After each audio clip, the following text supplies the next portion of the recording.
Let's talk the club.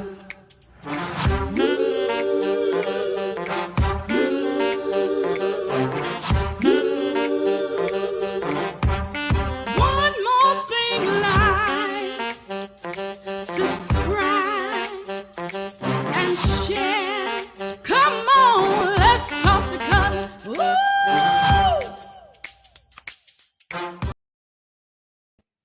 Well, good evening, everybody. Hey, it's Cutler here on the Let's Talk to Cutler broadcast. It's already Thursday. We're at the end of the week. But guess what? We are at the end of the week and we're here together. Listen, if you're riding by my channels, make sure you hit on brakes, do a U-turn, pull on into this station because we're here to just talk about inspiration, motivation, and uplifting each other and seeing how we can show up a little bit better tomorrow than we did today.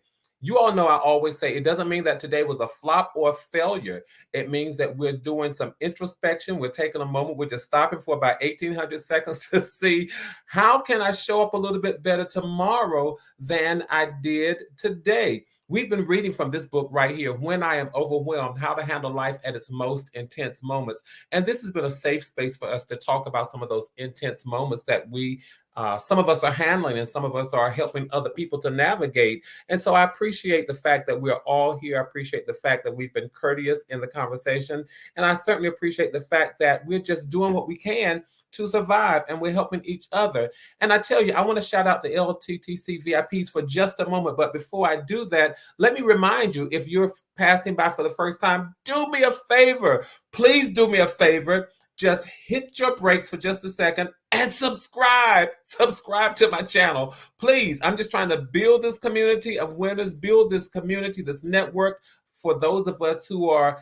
grabbing each other's hand virtually and navigating life and just showing each other how to show up in the spaces called better. We all want to get there, but we don't want to get there by ourselves. How many of you want to make sure you get there, but you want to take somebody else along on the journey? That's why each day when I show up these Tuesdays and Thursdays, we see people saying, hey, come on, let's ride. Let's get ready for the ride. Because this ride is an 1,800-second ride, and we're just discovering and we're exploring how we can show up better. And we're making sure we're doing it all together. All right. I want to shout out the LTTC VIPs for just a moment. Those are the Let's Talk to Cutler very important persons. Everybody's a very important person to me. But it just so happens that the people who jump into the chat room first, I consider you the LTTC VIPs for the evening. So I want to shout them out. And they are my good friend, Raydella Lewis. Is certainly good to see you. Raydella says, hi, all. And I love the fact that people, when you come into the chat, you start speaking. So make sure that you say hi to everybody. I'm a Southerner at heart, and I just like for people to just speak when you come into the room. Say hi to everybody. And then there's T. Cutler who says, happy Thursday, LTCC family. Let's ride. Yep, we're getting ready to ride. And we're going to talk about happy people and joyful people tonight. All right. And then Annie Cutler says, let's ride. All right. Listen. It's so good to see all of you. Paula, Fabulous Me, McDonough, it's good to see all of you. So y'all make sure you come on in the chat. Do a thumbs up on the conversation. The conversation, when you do a thumbs up, it really lets YouTube know that you enjoy what we discuss here. It also encourages my heart to let me know, remind me that we are sharing some good stuff, some uplifting stuff, some positive stuff, some empowering stuff in a safe space. And I don't know about you all, but I just like hanging around happy people. I like joyful people, because if we're talking about how to handle life at its most intense moments, think about all of those moments that you have ever experienced, all of those moments that you have ever endured. I'm really just going back to this past weekend when some of you know that I had to say goodbye to my aunt, someone who has known me and loved me ever since the day I came into the world. She literally lived across the road from the house where I was born. Yes, I was born in a house. I was born in my parents' house, my mom and dad's house. I was born there, and my aunt lived right across the road. She's known me all and loved me all of my life. So saying goodbye to her and standing over her casket and doing her eulogy was a very difficult thing. That was an intense moment. And as I reflected just today, I reflected over that experience. I reflected over that weekend. It helped me because I was surrounded by happy people. I was surrounded by joyful people, not just people who make me happy, but they themselves were happy and they themselves were joyful. Of course, in that moment, many of us, most of us, I dare say, were sad. But the interesting thing, you can still be, oh my God, you can still be joyful even in a sad moment. You can be joyful even in a sad moment because you don't necessarily lose your joy. You lose your happiness in that moment. Your heart can be broken, but somehow you can still have a degree of joy and find yourself loving through the broken pieces. And it really, really helps. And I thought about my aunt's children who were just so amazingly strong, and there I was, the nephew, but the children, that they were so amazingly strong, it really helped me to get through the moment. It really, really did. And so do you not know the power that you have when you can emit positive rays to other people? My offering is only the power of recognition this evening. The only thing that I come to the table with is offering you the power to recognize your ability to emit positivity into the lives of other people. When you are happy, when you are joyful, you warm other people's heart. You radiate with that positivity, and it does so much for other people, much more than you will ever know. So let's be positive. Let's be happy. Let's be joyful. Let's be all of those things. Because when you are all of those things, you somehow strengthen people. Yes, fabulous me. You strengthen people to love through the broken pieces that they're dealing with. Life can present challenges, and you can present positivity. Life presents challenges, you present positivity, and your positivity will offer people the power to endure, the power to get through, the power to hold on, the power to hang in there. How many of you can think of people who are in your life and who are in your circle whose presence alone seems to strengthen you, seems to give you those warm and fuzzy feelings, and seems to help you just navigate life? Let's be thankful for those people. Let's be ever so thankful for them. I like happy people. I don't like hanging around toxic people, but I like happy people. Yeah, McDina, you're right. It is so true. The scripture reminds us that because of the Creator, because of Christ, we can have peace. In the world, we have tribulations, and may I say to you, we often are wondering, how can I reflect? How can I reflect the God who created me? Just show up and be positive. Show up and be a light. We are called to be the lights of the world. And lights emit warmth. Lights will show people the way. Lights will pierce the darkness of people's lives. So just show up and be a light. Show up and be positive. Just show up. Show up and offer peace. All of that. Accept the peace that comes from above and then allow it to flow through you. Accept the peace that comes from above and then allow it to flow through you. That's how you show up. That's how you reflect it. All right.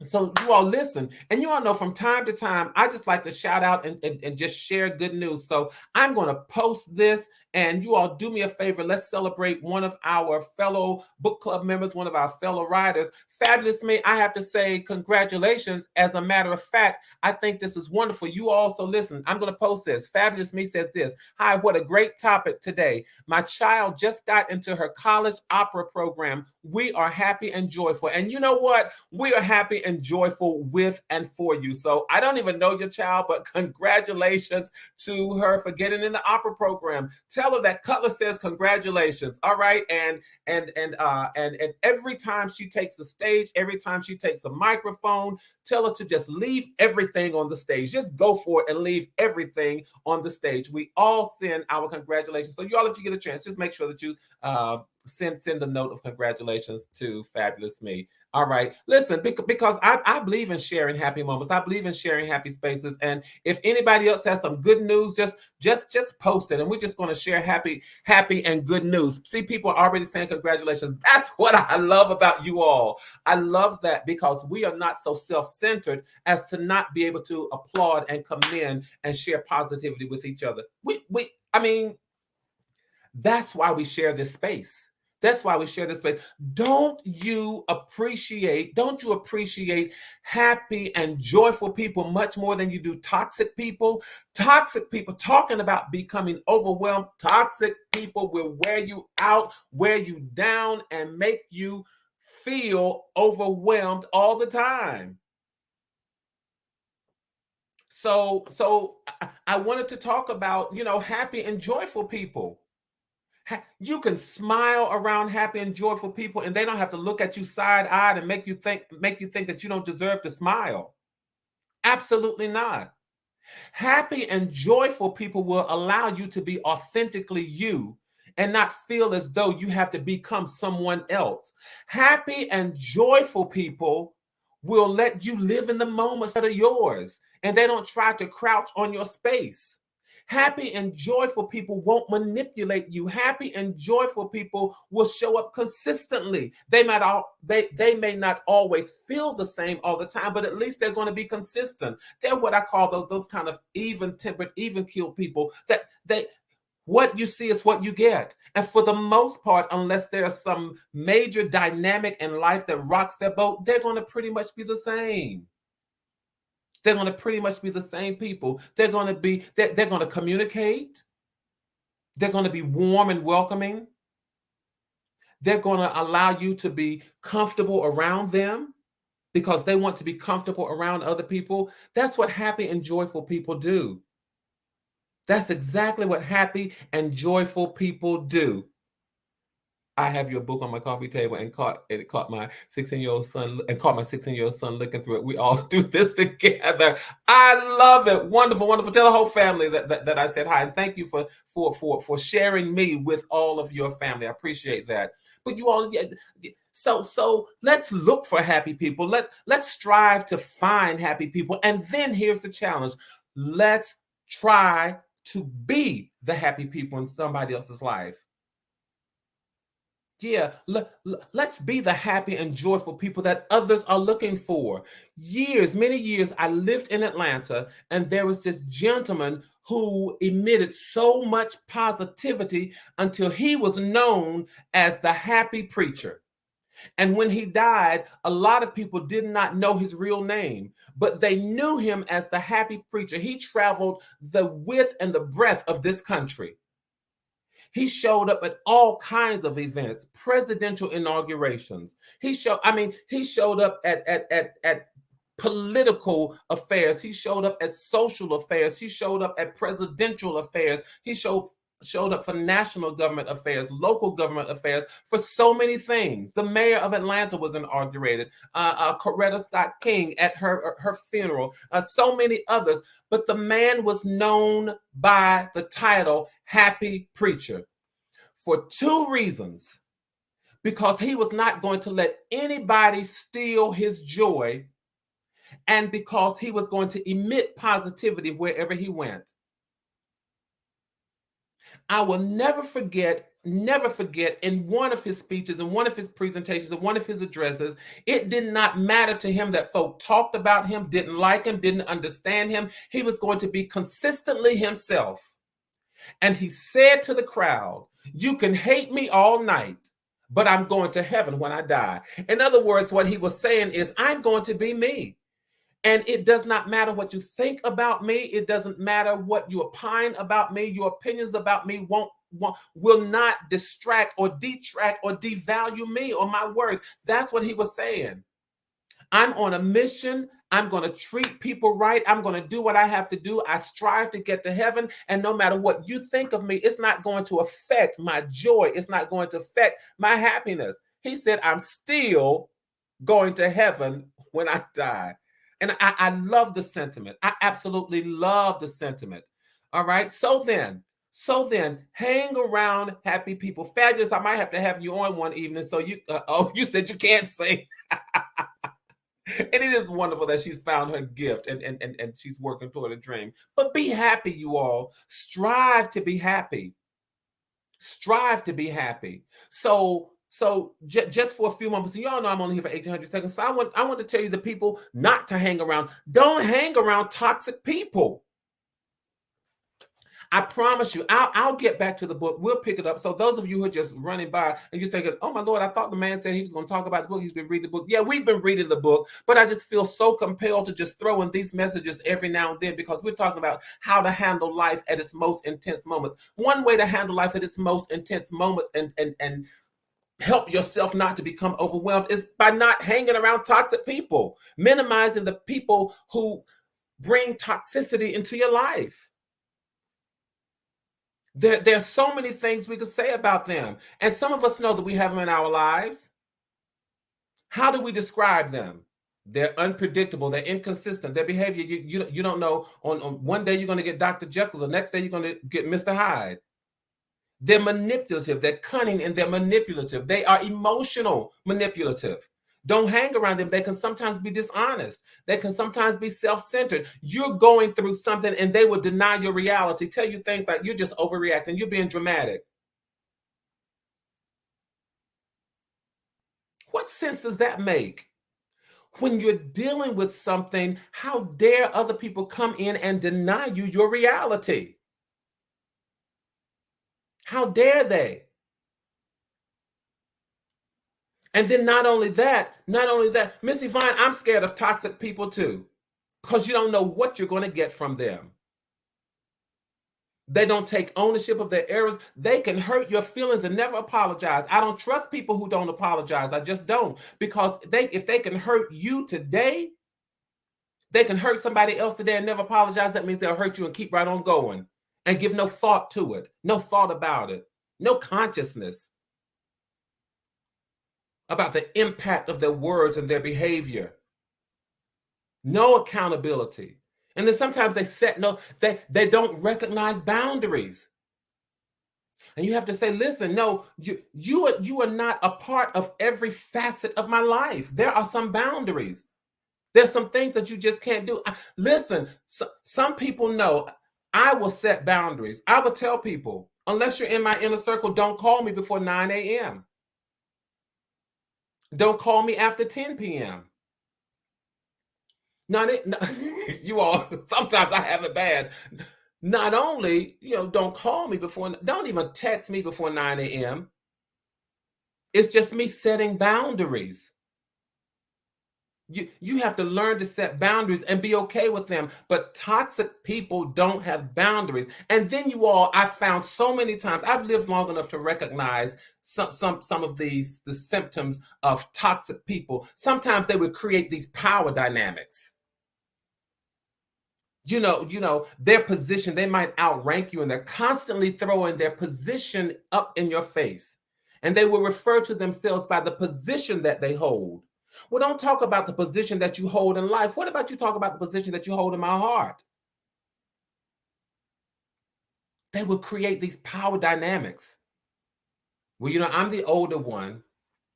Well, I'm the manager here. Well, I'm the one in charge here. You know what? You can have all of that. Take every bit of it, because positions don't affect my heart. Positions don't affect my heart. And I'm extending the welcome mat to my heart, but you're doing everything else other than accepting the offer. Those are some words that we use to describe toxic people. And you all, how do you know? Boundaries. Yes. Let me be the best and have taken a look. Yes. You've got to set boundaries, and do not feel bad, you all, when you set boundaries. One of the things that I said when I eulogized my aunt this past this past weekend, one of the things that I said, and I learned from her, that it was okay to set standards, because setting standards does not mean that I am better than anybody else. I learned this from my aunt, you all, that setting standards does not mean that I'm better than anybody else. It means that I recognize that I am better than some situations that come to my door. And I've learned that there's some things that might come to my door, but they won't come through the door. That's called setting boundaries.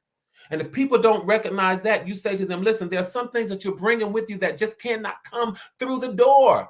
And if you decide that you are not going to release them and you're going to try to give in an ultimatum, guess what? Then it does not come through the door, and neither do you. Those are the boundaries, because my peace is too important. I've worked a long time to get here. The standards that I set are too important. No. I don't think I'm better than anybody else, but I am better than some situations that will come knocking on my door. And if the people won't release them to come into my heart and my life, then you know what? They just have to stay there and hold it and not come in.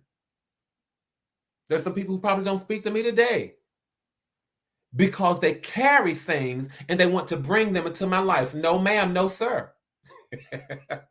That was one of my aunts saying too. No, ma'am. No, sir. Absolutely not. You've got to absolutely, McDonald, you've got to teach people how you want to be treated at the beginning. And if they don't recognize and or respect it, let's move right along. Go ahead. Okay, bye. Cutler, how do you know when you're around a toxic person? I call them energy vampires. Energy vampires. You feel like you're being manipulated into something that you don't want to do. Energy vampire. You're constantly confused by their behavior. They do one thing and then show up another way. Another recent experience of mine.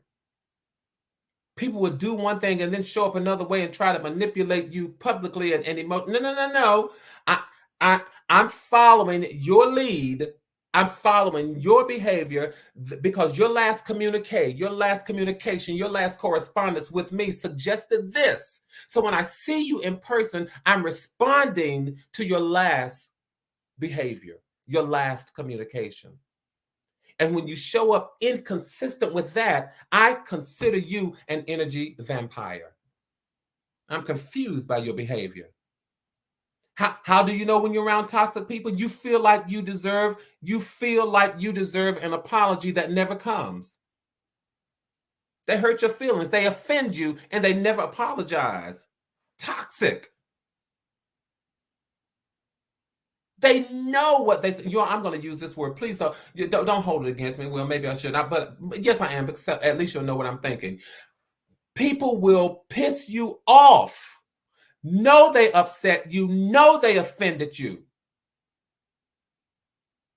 And you know that you deserve an apology, but it never comes. You know that you deserve the recognition of how they upset you, and it never comes. Vampires, energy vampires. They want to make you feel like you always have to defend yourself around them. Absolutely not. Get away from me, energy vampire. You never feel really comfortable, fully comfortable around them. They come around, you have to sort of change the conversation. You have to be careful about what you say.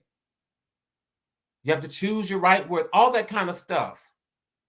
So I challenge us, let's not be those toxic people. And I can tell that you're not. Toxic people, and you all, what I found is this.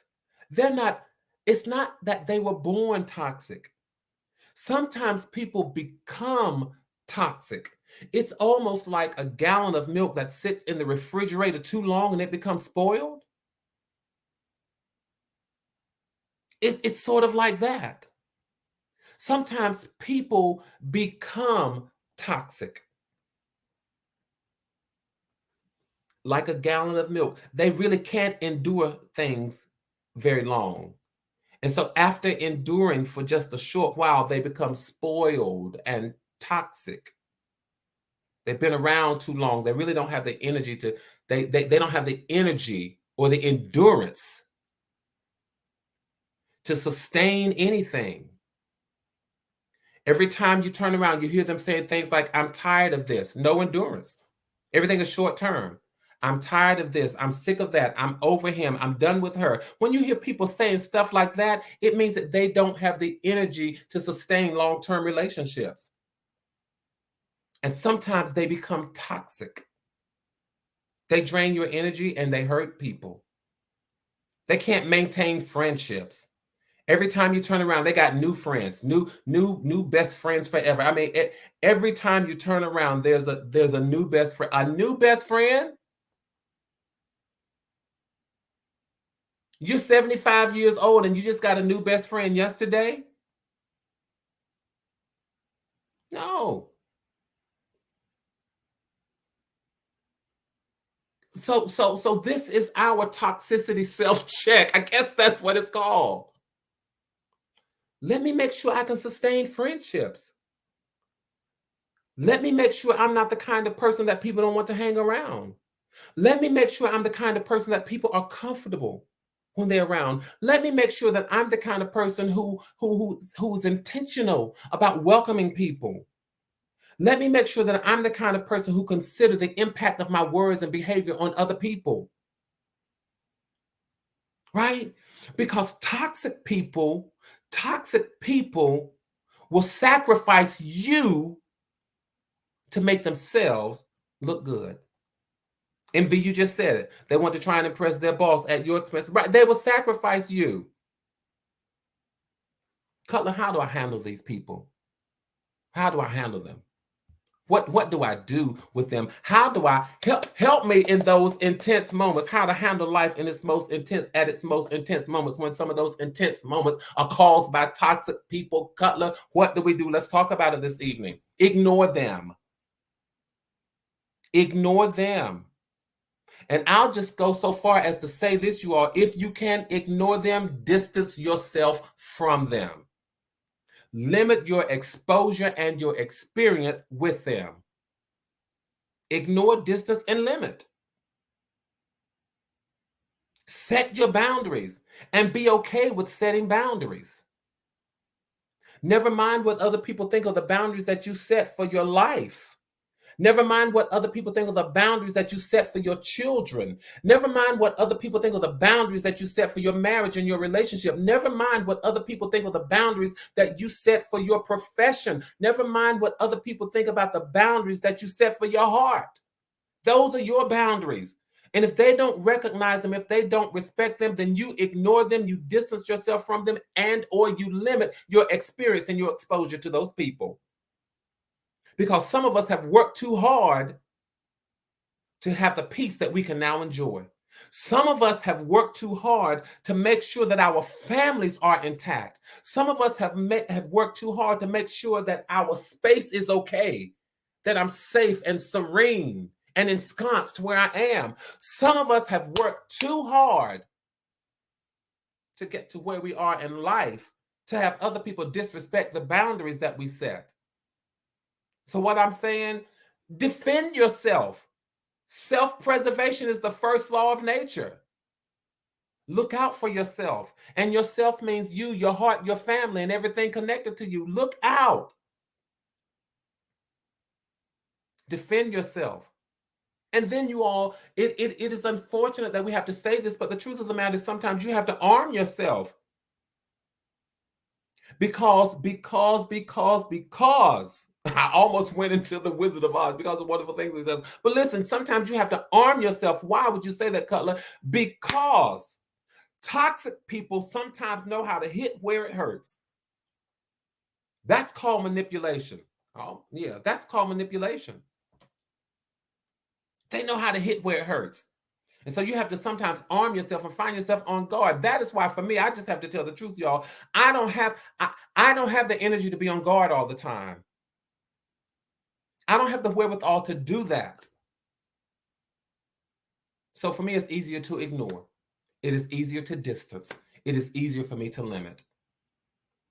And there are some people, this is the truth of the matter. There are some people that I truly love, but because they are toxic, I will love them and limit them. You've got to know how to love and limit. Somebody please write that in the chat. It just came to me. We've got to know how to love and to limit and be okay with it. It has taken me some time to be okay with limiting some of the people that I love. I used to compromise and say, oh, I'll take a chance. No, maybe I'll try. Maybe I'll do this. Maybe I'll do that. And every time I did that with a toxic person, I found myself walking away from a situation unhappy, not joyful, with no peace, unsettled, all of that. So I've decided to love and limit. I've decided, based on our conversation topic this evening, I've decided that I like happy people. I've decided that I like joyful people. And I've decided that I'm going to be a happy and a joyful person. I want to close by doing this, you all. I want to close by doing this. One of my favorite gospel music artists recently passed. I had the distinct honor several years ago of singing with an aggregation, singing with a choir that did background vocals for her. In fact, her career, she started singing in the choir that I eventually sang. And an absolutely amazing talent, LaShawn Pace. She sang My Time and There's a Leak in This Old Building, I Know I've Been Changed, and so many other songs. And she has now made her transition. So I want to read a poem as I remember this amazing, amazing artist. If you've never heard of her, just go to YouTube and Google LaShawn, L-A-S-H-U-N, LaShawn Pace. You may have heard of the Anointed Pace Sisters. Just Google her. Absolutely beautiful music. I want to close by reading this poem that I wrote. This is going to be my tribute to LaShawn. This is in my second book, Thoughts Keep Flowing. And the title of this poem is The Welcome Table. And as a matter of fact, not only will I dedicate this reading to her, but I'll dedicate this reading to all of us, all of you who have experienced recent deaths in your family, in your space, in your circle. And if your faith is not like mine, then please understand that this is certainly not intended to offend your faith, but it's just me offering something that I hope would be encouragement to you, all right? This is entitled The Welcome Table. One day I will enter in. A cloud of witnesses will be my friends. A doorkeeper will escort me home. I'll behold his image and see my own. He will wipe my brow as I sit at his feet. Without saying a word, he will give me a seat at the welcome table. All right, you all, any of my books, just run to Amazon and pick them up. But let me just say this. Let's keep building community. Let's keep maintaining connectivity. You all stay safe, stay sane. Keep your heads up. Keep your hopes up. Be happy, be joyful. Stay around happy and joyful people, and know this, from my heart to yours, there is and always will be so much love. Thank you all. I'll see you the next time. All right. Good night.